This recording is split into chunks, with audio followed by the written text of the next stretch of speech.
ਆਲੋ ਸਰਦਾਰ ਜੀ ਰੋਟੀ ਖਾ ਲਓ। ਉਹ ਸ਼ੁਕਰ ਹੋ ਰੱਬਾ ਜੋ ਤੂੰ ਮੈਨੂੰ ਇੰਨੀ ਵਧੀਆ ਘਰ ਵਾਲੀ ਦਿੱਤੀ ਜਿਹੜੀਆਂ ਰੋਟੀਆਂ ਵੀ ਗੋਲ ਗੋਲ ਪਕਾਉਂਦੀ ਆ।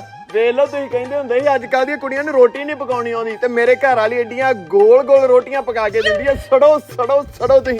ਸਰਦਾਰ ਜੀ ਹਾਂਜੀ ਆਪਾਂ ਆਪਣੇ ਬੱਚਿਆਂ ਦੇ ਕੱਪੜੇ ਲੈ ਆਈਏ। ਉਹ ਸਰਦਾਰ ਨਹੀਂ ਇਹ ਤੂੰ ਕੀ ਗੱਲ ਕਰਦੀ ਆ। ਆਪਣੇ ਭਰਾ ਹੈਗੇ BMS ਕਿਡਸ ਵਾਲੇ ਜਲੰਧਰ ਸ਼ਹਿਰ ਤੋਂ। ਉਹਨਾਂ ਕੋਲੋਂ ਇੱਕ ਦਿਨ ਦੇ ਬੱਚੇ ਤੋਂ ਲੈ ਕੇ 18 ਸਾਲ ਦੇ ਬੱਚੇ ਤੱਕ ਸਾਰੇ ਕੱਪੜੇ ਮਿਲ ਜਾਂਦੇ। ਭਾਵੇਂ ਪਾਰਟੀ ਤੇ ਪਾਓ ਭਾਵੇਂ ਘਰੇ ਪਾਓ। ਵੈਰਾਈਟੀ ਐਡੀ ਘੈਂਟ, ਡਿਲੀਵਰੀ ਵੀ ਵਰਲਡ ਵਾਈਡ ਕਰਦੇ ਆ। ਅੱਜ ਹੀ ਲੈ ਆਉਣਾ ਮੈਂ। ਪੁੱਤ ਤੇਰਾ ਸੂਟ ਅੱਜ ਬੜਾ ਸੋਹਣਾ ਪਾਇਆ। ਹਰਮਨ ਨਾਲ ਤੂੰ ਮੈਚਿੰਗ ਕੀਤੀ ਆ। ਬੇਬੇ ਇੱਧਰ ਵੇਖ ਮੈਂ ਆਪਦੇ ਜਵਾਕਾਂ ਦੇ ਕੱਪੜੇ ਲੈ ਕੇ ਆਇਆ। ਬੜੇ ਸੋਹਣੇ ਆ ਪੁੱਤ।